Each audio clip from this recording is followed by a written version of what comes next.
नमस्कार, मी कपिल. तुम्हाला सगळ्यांचं खूप खूप स्वागत. माझ्यासोबत आहे हे 3 दिग्गज कलाकार, भारत सर, शशांक सर आणि कमलेश सर. तिघांचं खूप खूप स्वागत.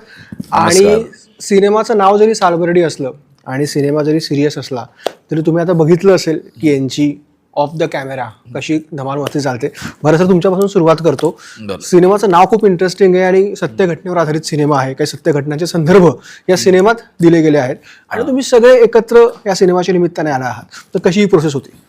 नाही, म्हणजे मुळात सिनेमा काही अंश सत्य घटनेचा याच्यामध्ये घेतलेला आहे, पण आम्ही तिघही मुळातच सत्य घटनेवर आधारित आहोत.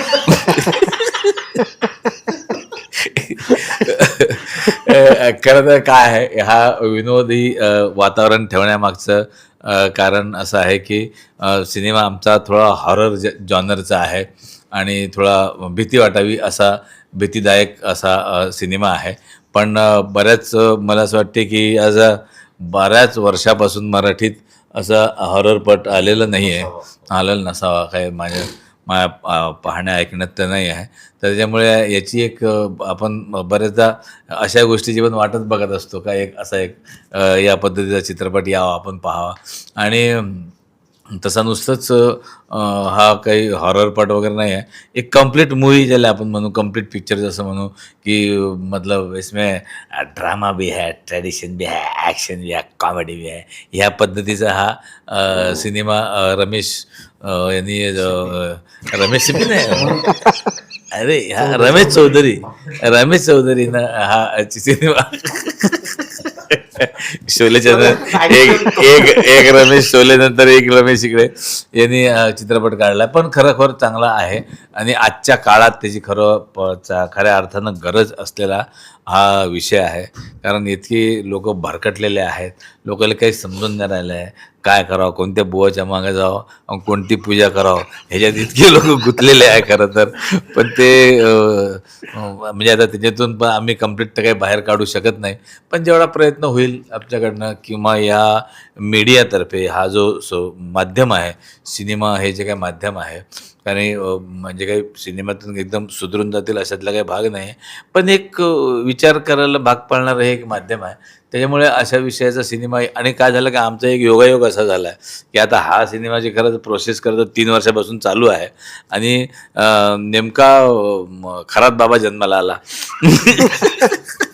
आमच्या वाट्यावर एकदम खरात बाबा जन्माला आला. त्यामुळे बऱ्याच लोकांना असं वाटतं की इतक्या फास्ट खरातर सिनेमा बनवला का, 15 दिवसात. तसे खरातर काही सिनेमा नाही आहे हा, ह्या प्रवृत्तीवर सिनेमा आहे, जे अनेक वर्षापासून आपल्या महाराष्ट्रात एवढे साधू संत होऊन ज्यानं सांगूनही काही फार बंद झालेलं नाही. याच्यापुढेही काही मी तुम्हाला सांगतो, हे एवढं मोठं प्रकरण झालं ना, अजून एक 2-3 वर्षांना अजून एक बाबा निर्माण होईल आणि तो अशाच पद्धतीनं गंडवेल आणि अशाच पद्धतीनं म्हणजे पैशाचे डबल पैसे करून देतो. ह्या गोष्टी तर इतक्या आहेत ज्या दर 5 वर्षांनी एक केस येते की बाबा आम्ही डबल करून देऊ, 2 महिन्यात डबल करून देऊ, 3 महिन्यात डबल करून देऊ. असं होत नाही हे सगळ्यालाच माहीत असते, पण शेवटी हाव आहे, माणूस आहे, त्याला हाव असणारच आहे. त्याला असं वाटतं की आपल्या पैशाचे काही कष्ट न करता 2 पैसे व्हावे, हे आपापला स्वभाव आहे. तर असा एकंदरीत हा आमचा चित्रपट आहे. शशांक सर, तुम्ही तर आतापर्यंत धीरगंभीर भूमिकांसाठी ओळखले जातात, पण तुमच्या बाजूलाच हो म्हणजे हो म्हटलं मी, भरत सर आणि कमलाकर सर आहे, तर तुमचं एक वेगळंच आम्हाला रूप दिसतंय. असं आम्हाला एवढं हसताना किंवा कधी बघितलं नव्हतं. गोड मंडळी ती सगळी, आणि ती खूप शिकण्यासारख्या गोष्टी आहेत त्याच्याकडे. एक गोष्ट आता त्यांनी खराचा जरी उल्लेख केला असला तरी सुद्धा त्या अर्थाने बघायला गेलंच तर ती गंभीर घटना आहे, प्रचंड गंभीर घटना आहे. आणि ती म्हणजे लांछनास्पद घटना आहे समाजासाठी असणारी, पण त्या गोष्टीकडे बघण्याचा दृष्टिकोन जो आहे तो हसत चिमटे काढण्याचा. आणि ते जे सांगतो आहे भारत जे सांगतोय तेच आहे त्याच्यातलं, की इतकी वर्ष संत मंडळी सांगून गेली, गाडगेव महाराज होते, तुकडोजी महाराज असतील, कोणी असतील, सांगून गेले की या गोष्टींपासून बाजूला राहा बाबा, बाजूला राहा बाबा, बाजूला. ते लोक ऐकतच नाहीत. दर 10 वर्षांनी ह्या पद्धतीचे बुवा बाजी ह्या सगळ्या गोष्टी येतच राहत आहेत त्याला. मग त्या जर गोष्टी येत आहेत तर लोक तर सुधारत नाही, तर तुम्हाला रिॲक्ट तर व्हायचं आहेच आहे ना. मग ते रिॲक्ट व्हायचं माध्यम कुठलं, तर माझ्या जवळचं माध्यम कुठलं आहे, तर चित्रपटाचं माध्यम आहे आपल्या जवळच. तर त्या माध्यमातून रिॲक्ट व्हा. आणि रिॲक्ट होताना परत तेच आहे, कडवट गोळी जी असते ती तुम्हाला शुगर कोटिंग करून दिल्याशिवाय ती बरी लागत नाही, तोपर्यंत ते होत नाही त्या ह्याच्यामध्ये. आणि हॉरर, सस्पेन्स, थ्रिलर असा तो या संपूर्ण चित्रपटाचा जॉनर. तर ती काम करतानाचं जे आहे तो सिरियसनेसच आहे काम करतानाचा त्याला. आता ह्यांची इमेज आणि त्यांचं जे बोलणं आहे, दोघंही पोकर फेसंदी हे करतात ना, ते चेहऱ्यावरती कुठल्याही पद्धतीचा हे बघ हँडली कॉमेडी असं कुठल्याही पद्धतीने न करता ते बोलत असतात. आणि ते जे बोलणं आहे ना ते हिलेरियस होत जातं एका पॉईंट नंतर तुम्हाला. आणि असंही होतो आईला नाका रे यार, थांबा रे थांबा रे थांबा रे, पण ते त्याच्यामधनं ते पोट तिडकीनीच बोलतात ते. आणि मग ती जी केमिस्ट्री म्हणतोस किंवा त्या ज्या गोष्टी ते त्यातनं आलेल्या आहेत की कुठल्या तरी गोष्टीवरती रिॲक्ट करायचं आहे, रिॲक्ट करतायत, मग तो त्याच्या पद्धतीने करतो. कमलाकर त्याच्या पद्धतीने रिॲक्ट करतो. अंशुमन आहे तो त्याच्या पद्धतीने करत होता. आमच्याबरोबर ओंकार भोजने आहे, तो एक अभ्यासू नट आहे, फार चांगला नट आहे तो. आणि इतर अनेक मंडळी आहेत, रोहित कोकाटे आहे, अनिल नगरकर आहे, प्रवीण डाळिंबकर होता आपला, त्याच्यानंतर ते अभय गीते होते, इथं बरीचशी मंडळी आहेत ती. आणि त्या सगळ्यांच्या बरोबर काम करताना मजा येते त्याच्यामध्ये. आणि मजा मस्ती आहे ती, तो एक लाईटर व्हेनला वातावरण आहे. पण ते स्क्रीनच्या समोर किंवा आपण जेव्हा कॅमेराच्या समोर जातो तेव्हा ते सगळं विसरी पडतं ते तुम्हाला. तुम्ही फक्त कामावर फोकस करता.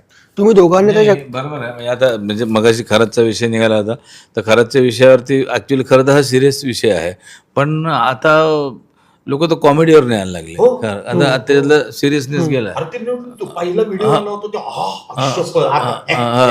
मग इतकं म्हणजे आता असे दोन माणसं प्रवास करून आले होते.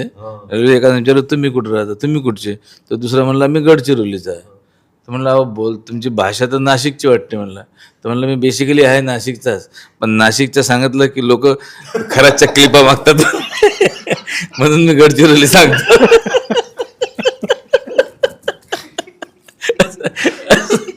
इतकं लोक आता लाईटली घ्यायला लागले. तुम्ही लोक आता जसं म्हटलात, ज्या घटनेचा उल्लेख केला त्याच आठवड्याभरात अजून 2 घटना तशा, एक पुण्यामध्ये आणि एक पुण्यात नाशिकमध्येच घडली आणि ते उघडकीस आल्या. तर काय वाटतं की, आणि बरं हे वर्षानुवर्षापासून सुरू आहे, आपण 1 महिनाभर त्याच्यावरती बोलतो, नंतर जसं घटनेचं गांभीर्य निघून जातं. आणि तसं दादा म्हटलं, मी पण बरेच रील बघितले की त्या घटनेचं गांभीर्य निघून त्याच्यावरती आता अनेक रील स्टार रील करतात विनोदी अंगाने.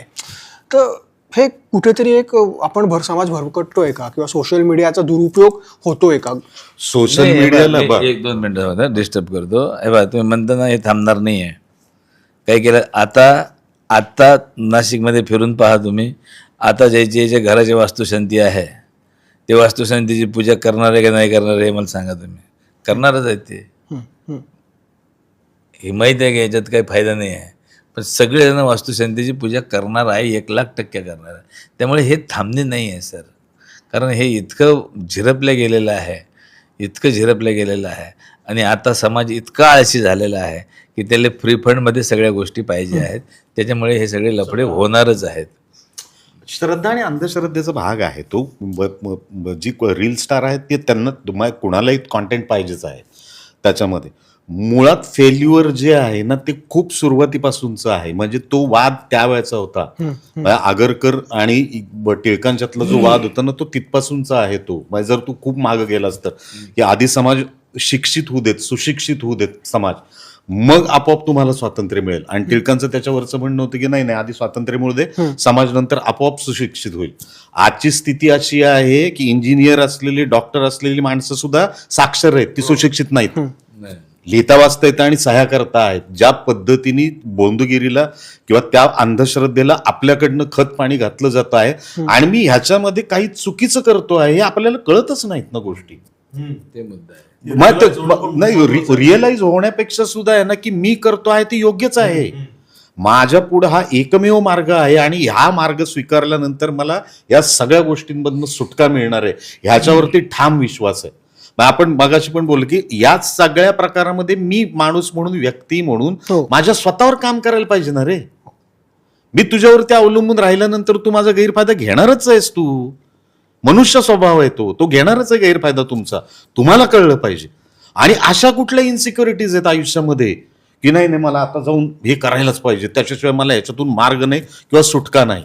त्यामुळे ती आता परत तेच आहे की ती हा सगळा आहे ना, मला वाटतं काय म्हणतो हिमनगासारखा आहे. आत्ताची तो फक्त 1 अष्टमांश भाग दिसतोय तुम्हाला, 7 अष्टमांश खाली आहेच आहे ते. जर कोणी खाण्याचा प्रयत्न केला तर ते वरती येईल. पण हे वर्षानुवर्ष चालत आलेलंच आहे आणि आपला समाज जो आहे तो देवभोळा आहेच आहे. आपण कधीच नाकारलेलं नाही गोष्ट त्या. ती जेव्हा जीवाशी यायला लागतात ना श्रद्धा अंधश्रद्धा, त्यावेळेला आपल्याला थोडीफार जाग येते. परत आपण काही दिवस बडबड करतो आणि त्याच्यानंतर परत सगळं शांत होऊन जातं. ते आपल्याला प्रत्येकाची व्यवधानं जगण्यातली इतकी आहेत की ह्या गोष्टींच्याकडे बातमी ह्याच्या पलीकडे जाऊन मी काहीच बघत नाही. आणि आत्ताच्या ह्याच्यानुसारच्या सुद्धा याच्यानुसार 2 मिनिटाची बातमी आहे ना सगळ्याच्यात. 2 मिनिटात सेन्सेशन मिळालं मला, अरे खट खट खट खट खट. तरी हा दिवस बऱ्याच दिवस सगळ्या लोकांनी, नाही तर ते खरं तर 1 दिवसातच संपवलं, 2 दिवसातच संपवतात सगळ्या गोष्टी.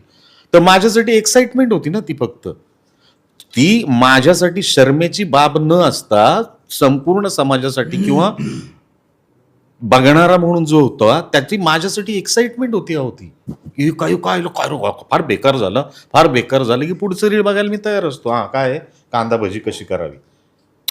तर इतका तो ड्रास्टिक हे आहे ना त्याला, मी ते बघून मी सुधारणं अजिबातच शक्य नाही मला. जे पुस्तकांना जमलं नाही, संतांना जमलं नाही, ती रिळांमधनं ह्याच्यामधनं होईल असं मला नाही वाटत. त्यासाठी मला माझं माइंडसेट बदलावं लागणार. साक्षरतेकडनं सुशिक्षित होण्याकडे प्रवास करायला पाहिजे आपण. तर ह्या गोष्टी जर थांबतील, आटोक्यात येतील. पण ही पण गोष्ट त्याबरोबर खरी आहे की इनसिक्युरिटीज खूप आहेत. त्यामुळे तुम्हाला कुठल्या ना कुठल्या गोष्टीचा आधार घ्यावा लागतो.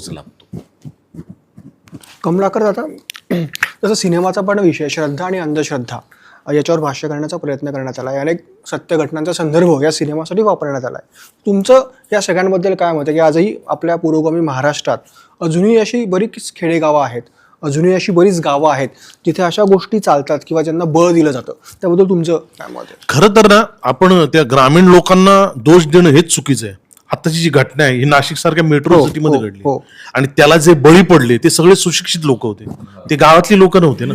त्याच्यामुळे ह्या घटना फक्त गावापुरत्याच मर्यादित आहेत असं नाहीये, त्या पार आतपर्यंत गेलेल्या आहेत आणि सगळं पोखरून टाकलेलं आहे. ते म्हणजे जसं शशांक दादा म्हणाला की शिकलेले आहेत पण ते सुशिक्षित झालेलेच नाहीत. जोपर्यंत ते होत नाही तोपर्यंत हे सगळं थांबणारच नाही. आणि हे कसं आहे, परत तेच आहे, श्रद्धा आणि अंधश्रद्धा याच्यात खूप आधीपासूनचा वाद आहे. त्याच्यामुळे जोपर्यंत श्रद्धा आहे तोपर्यंत त्याला लागूनच ती अंधश्रद्धा आहे. आणि ह्या घटना ज्या आहेत त्या आत्ता घडतात असं नाहीये. म्हणजे आमची फिल्म पण ज्या घटनांवरती बेतलेली आहे त्या घटना खूप आधी घडलेल्या, म्हणजे तेव्हाही घडत होत्या, आत्ताही घडतायत आणि पुढेही घडतील. आणि खराच सापडला तो उघडा पडला म्हणून तो गुन्हेगार, असे कितीतरी खरात आहेत ना आपल्या आजूबाजूला, ते कधी लोकांसमोर येणार. त्याच्यामुळे हे थांबणं म्हणजे हे जे सत्र आहे ना हे कायम असंच सुरू राहणार. जसं तेच अनसिक्युरिटी, लोकांना हाव आहे, सगळं असं रेडीमेड पाहिजे, त्याच्यामुळे मग ते अंधश्रद्धेच्या आहारी जातात. बरं, हे आत्ता आपण सांगतोय असं नाहीये, संतांपासून फार सगळ्यांनी सांगतच आलेत की आपल्याकडे अंधश्रद्धेचा कायदा आहे, त्याचं कितपत पालन होतं? नाही, काहीच नाही. म्हणजे जे याच्या विरोधात आवाज उठवतात त्यांची काय अवस्था होते परत मी वेगळं सांगण्याची गरज नाही. त्याच्यामुळे हे न थांबण्यासारखं आहे. आणि तेच कुठेतरी कसं आहे, एखादी गोष्ट तुम्ही उपदेशाच्या मार्गाने सांगितलीत तर ते लोकांना बोरिंग वाटायला लागतं. पण तेच जर तुम्ही मनोरंजनाच्या माध्यमातून सांगितलं तर लोकांना मे बी थोडंफार जरी पटलं तरी आमची फिल्म सफल झाली असं आम्हाला वाटेल. कारण आम्ही तेच सांगण्याचा प्रयत्न केलाय की श्रद्धा असावी पण ती अंधश्रद्धा नसावी. तर तेच सांगण्याचा प्रयत्न या फिल्मच्या माध्यमातून, एवढंच सांगू शकेल. रमेश चौधरी यांना खरं तर याचं श्रेय दिग्दर्शक, की ज्यांनी तुम्हाला सगळ्यांना एकत्र आलं, तुम्हाला सगळ्यांची मोड बांधली. आणि जे काय आता दिसतंय ते खूप इंटरेस्टिंग आहे. म्हणजे सिनेमाचा ट्रेलर खरंच खूप उत्तम झालेला आहे. म्हणजे एखाद्या हिंदी सिनेमाच्या तोडीस तोड वाटावं असं टेक्नॉलॉजी, असं टेक्निकली सिनेमा खूप स्ट्रॉंग वाटतोय. तर याबद्दल कसं सगळे तुम्ही एकत्र आलात आणि रमेश चौधरीने याचं श्रेय? नाही, खरं तर याचं सगळं श्रेय रमेश चौधरीलाच आहे आणि आमचे जे प्रोड्युसर आहेत त्यांना. कारण त्यांनी अशा वेगवेगळ्या जॉनरचे, वेगवेगळ्या स्वभावाची लोक एकत्र आणणं हेच खरं खूप कौतुकास्पद आहे. आणि त्याच्यातही त्यांनी आतापर्यंत जी रोल केले आहेत किंवा ज्या भूमिकेमधनं लोकांनी त्यांना बघितलंय त्याच्या कम्प्लीट कॉन्ट्रास्ट कामं त्यांना देणं हे पण खूप कौतुकास्पद आहे. त्याच्यामुळे ते क्रेडिट त्यांचं आहेच. आणि मुळात कसं आहे की आता मी असेल, भारत असेल किंवा अंशुमन आहे, ओमकार आहे, आम्ही एकत्र खूप काम केलंय. पण गिरी आहेत किंवा शशांक दादा यांच्यावर काम करायला मिळालं नव्हतं. तर या सिनेमाच्या निमित्ताने ती इच्छा पूर्ण झाली.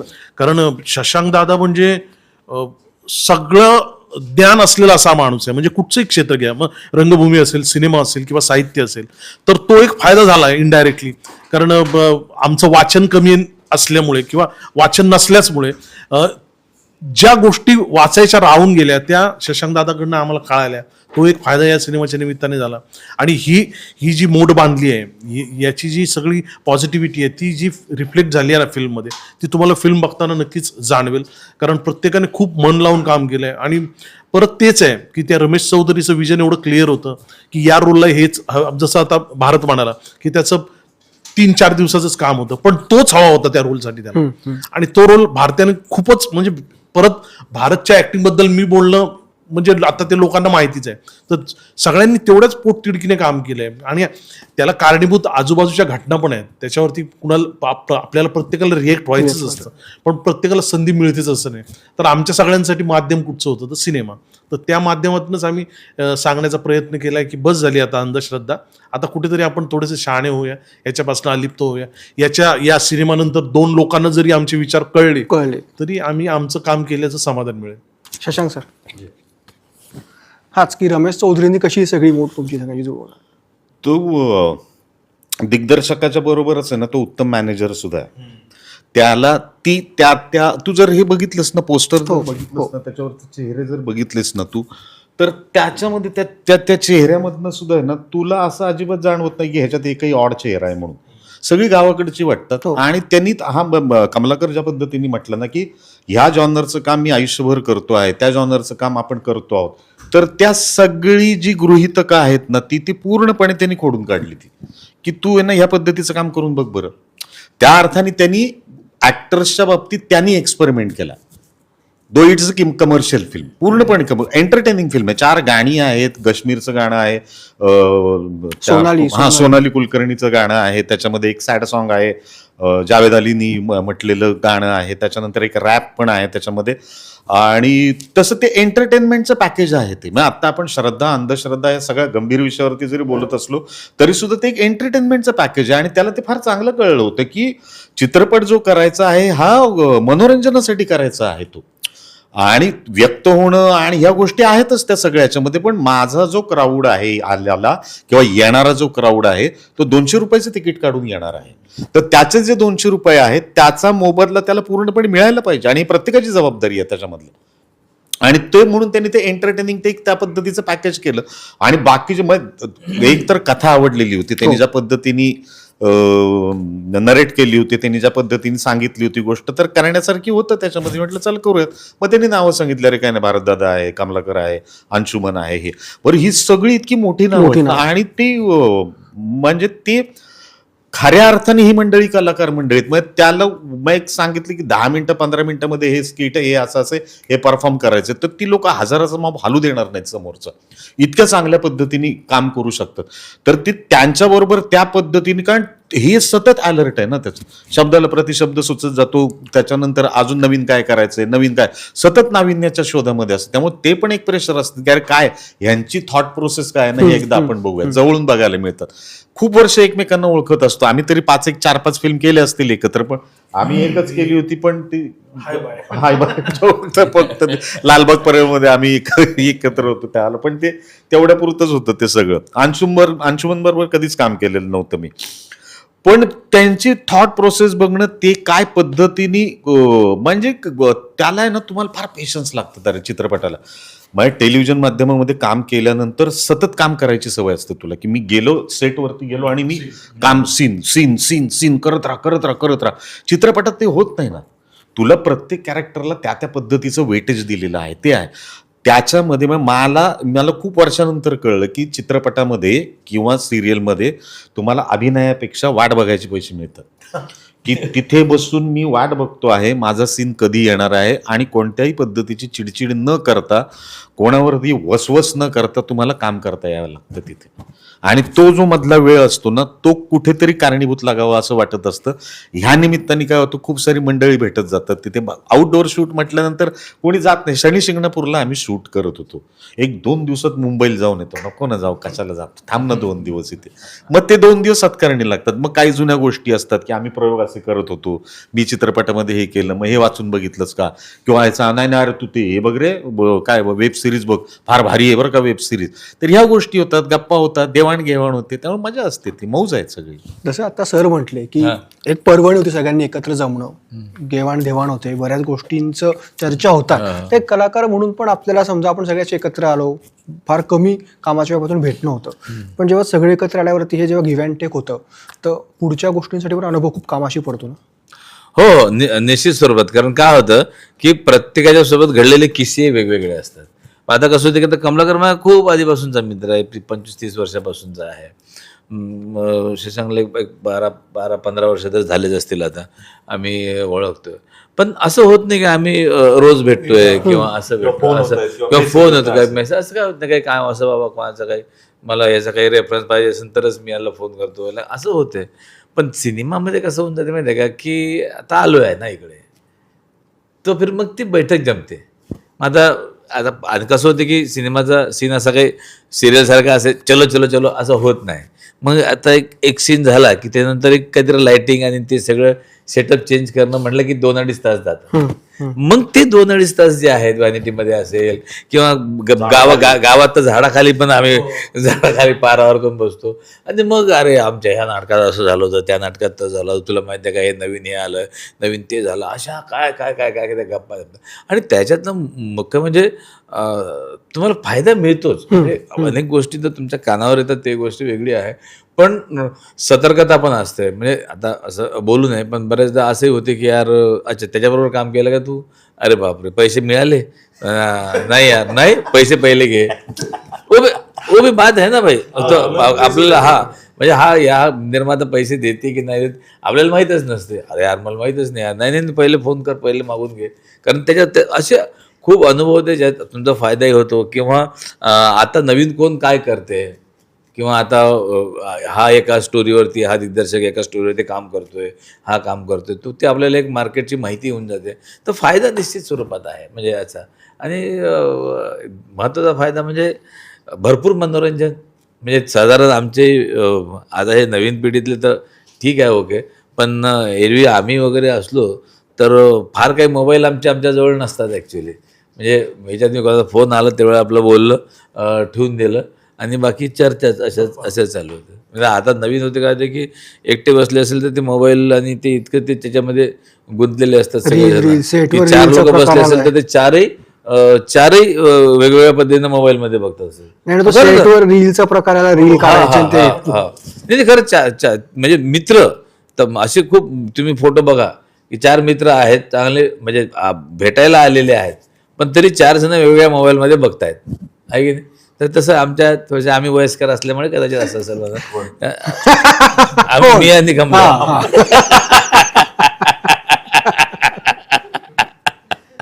पण फायदा आहे, निश्चित फायदा आहे. कमलाकर दादा, 30-35 वर्षांपासून तर तुमचा परिचय इंडस्ट्रीत दोघा आहात, पण एवढी वर्ष का लागली एकत्र यायला, आणि आता इथून पुढे रमेश चौधरीने योग जुळवूनच आणलाय तुम्हाला दोघांना एकत्र आणून, तर पुढे आता ही ट्युनिंग सुरूच ठेवण्याची इच्छा आहे का?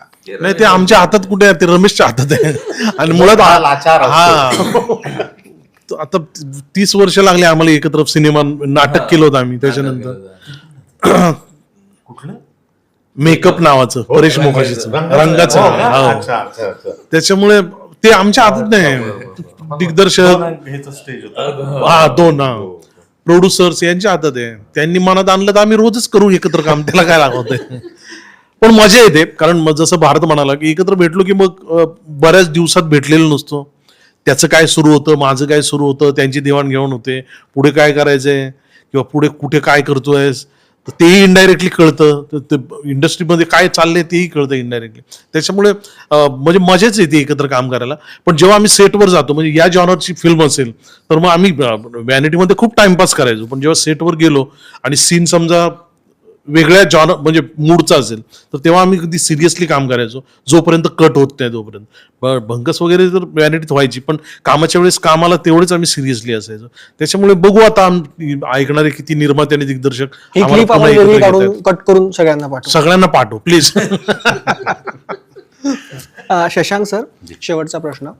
सिनेमाचा ट्रेलरवरून खूप प्रॉमिसिंग वाटतोय आणि मराठीत खूप कमी असे प्रयोग होतात. मुळात सस्पेन्स थ्रिलर या जॉनरला कोणी हात घालायला सहसा धजावत नाही, पण रमेश चौधरींनी डेअरिंग केलं आहे. आणि खूप कमी सिनेमे असे असतात की जे आपल्याला वाटतं की अरे बघावा, फर्स्ट डे फर्स्ट शो बघावा, त्यातला सालबर्डी दिसतोय. कारण पोस्टरपासून, टीझरपासून, ट्रेलरपासून, गाण्यांपासून सगळंच प्रॉमिसिंग आहे. तर तुमचं काय मत आहे की अजून जर का असे प्रयोग मराठीत घडत गेले तर आपल्याकडे पण लवकरच पुष्पा आणि KGF व्हायला वेळ लागणार नाहीत? नाही, मुळात कम्पॅरिझनच चुकीची आहे. सगळ्यात जास्त तू जर त्या अर्थाने बघायला गेलास भारतातला सिनेमा, तर सगळ्यात जास्त एक्सपेरिमेंट जे आहेत ते फक्त आणि फक्त मराठीत होतं. आपल्याकडे अजूनही सगळ्यात चांगली गोष्ट ही आहे की चित्रपटाचा हिरो जो आहे ही कथाचा आहे. एक हिरो आहे आणि त्याच्या भोवती कथा बांधली असं कधी होत नाही. अगोदर आपल्याकडे कथा बांधली जाते आणि त्याच्यानंतर चित्रपटातली पात्र निश्चित केली जातात. आता पुष्पा, KGF होणं हा सर्वस्वी जो आहे ना आपल्या अभिरुचीचा भाग आहे तो, की त्या पद्धती मग मला मुळात पर्सनली असं वाटतं की चांगली फिल्म आणि चालणारी फिल्म या दोन वेगळ्या गोष्टी असाव्या, आणि वेगळ्या गोष्टी आहेत त्या. चांगली फिल्म मराठीत बनतीये का, तर 100% बनतीये. चालणारी फिल्म बनतीये का, तर प्रॉब्लेम आहे. मग त्या चालणाऱ्या फिल्मसाठी काय करावं लागेल ही गणितं शोधायची आहेत आपल्याला. त्याच्यामुळे कम्पेअर, आता तू गुजराती फिल्म आली, लालो नावाची फिल्म होती, काय 50-60 लाख रुपयाचं काहीतरी त्याची इन्व्हेस्टमेंट झाली, 110 करोड रुपयाचा त्या फिल्मनी बिझनेस केला. माहितीये, ते आता ह्याला पण आली, आय थिंक सो प्राईम किंवा नेटफ्लिक्सला कुठेतरी फिल्म आलेली. तर प्रत्येक कन्नड इंडस्ट्रीने कुठली तरी फिल्म दिली, त्याच्यानंतर त्याचा बूम आला. त्याच्यानंतर आसाममध्ये त्या मुलीने एक फिल्म केली जी काय ऑस्करच्या ह्याच्यापर्यंत ती मुलगी गेली. त्याच्यानंतर तिथे एक तो व्यवसाय म्हणून वाढीला लागला. मराठीतही होईल ना तसं, जे श्वासच्या नंतर झालं होतं. श्वासच्या अगोदरचं जर तू काढायला गेलास तर ते 1-2-3 वर्ष तर ऑलमोस्ट मोडकळीला आलेलं होतं सगळं. श्वास आला, श्वासाला काय सुवर्ण कमळ मिळालं आणि त्याच्यानंतरच तो बूम चालू झाला ना सगळा. आता परत त्याच्यामध्ये ती स्टॅग्नन्सी आलेली आहे. परत काहीतरी एक होईल ना असं याच्यामध्ये काहीतरी. आणि मी मराठी चित्रपटाच्या बाबतीत त्यांना कायम आशावादी या बाबतीत की आहे, ठीक आहे. गमतीचा भाग असा आहे की एक्सपेरिमेंटल नाटक आणि मराठी सिनेमा हे एकसारखेच आहेत. दोन्हीच्या बिझनेस जर मॉडेल बघितलेस ना ते सेमच आहेत त्याच्यामधले, की किती पैसे घालतोय आणि किती त्याच्यामधनं येत आहेत. जोपर्यंत या संपूर्ण गोष्टीतला रिस्क फॅक्टर कमी होत नाही तोपर्यंत बिझनेस म्हणून आहे ना तो कसा वाढवायचा हा प्रत्येका पुढचा मोठ्यात मोठा टास्क आहे. आणि परत आहे ना फाईट बघ ना माझी कोणाशी आहे याच्यामध्ये. धुरंधर बरोबर फाईट करायचे मला, बरं त्याच्यात ती हिंदीवाले कमी होते म्हणून आता साऊथवाले पण येऊन बसले तुमच्या अंगावरती तिथे. मग या सगळ्यांच्या थिएटरच्या गडबडीतनं मराठी जगली पाहिजे, मराठीला हे पाहिजे. सिटी प्राईड कोथरूडला संध्याकाळी 4:45चा एक शो दिला, कसा वसूल करणार आहे मी तो? हिंदी चित्रपटवाले तुमच्या पुढे पर्यायच ठेवत नाहीत. मी जर उद्या सिटी प्राईड कोथरूड मी तिथं राहतो म्हणून मी गेलो तर मला दिवसाचे 25 शोज त्याचेच दिसतात फक्त. आणि मुंबईत तर काही ठिकाणी मॉर्निंग शो असतात 8 आणि 9 वाजता. मराठी प्रेक्षक 9 वाजता कोण जाणार आहे 9 वाजता त्याच्या. आणि फक्त हेच नाही तर त्याला खूप साऱ्या गोष्टी कारणीभूत पण आहेत त्याच्यामध्ये. आणि ती कारण आपल्याला हळूहळू शोधावी लागतील आणि त्याच्यावरती सोल्युशन नक्की निघेणार आहे, 100% निघणार आहे ते. आणि ज्या वेळेला ते निघेल ना त्यावेळेला तू बघते सगळ्या गोष्टी सुधारतील त्याच्यामध्ये आणि 100% सुधारतील गोष्टी. क्या बात आहे. Thank you so much. मजा आली तिघांशी गप्पा मारून. बरं, जाता जाता एका वाक्यात सालबर्डी का बघावं आपल्या प्रेक्षकांसाठी? हे एक एंटरटेनमेंट पॅकेज आहे, पूर्ण गोष्टी आहे. तुम्हाला ज्या ज्या गोष्टी सिनेमात पाहाव्याशा वाटतात किंवा हे या सिनेमात हे असलं पाहिजे, या सिनेमात चांगली गाणी असली पाहिजे, चांगली कथा असली पाहिजे, चांगले नट असले पाहिजेत, चांगली कॉमेडी असली पाहिजे, आणखीन त्याच्यामध्ये बॅकग्राऊंड म्युझिक हे चांगलं असलं पाहिजे. ह्या सगळ्या गोष्टी ज्या ज्या आपल्याला अपेक्षित आहेत त्या सर्व गोष्टी या सालबर्डी चित्रपटात तुम्हाला बघायला मिळणार आहे. त्याच्यामुळे न चुकता 17 तारखेपासून संपूर्ण महाराष्ट्रात हा चित्रपट प्रदर्शित होणार आहे. त्यामुळे सगळ्या फॅमिलीला घेऊन, लेकरा बाकऱ्याला घेऊन हा चित्रपट पाहायला तुम्ही या. सालबर्डी. थँक्यू सो मच आणि wish you all the best तिघांना. थँक्यू.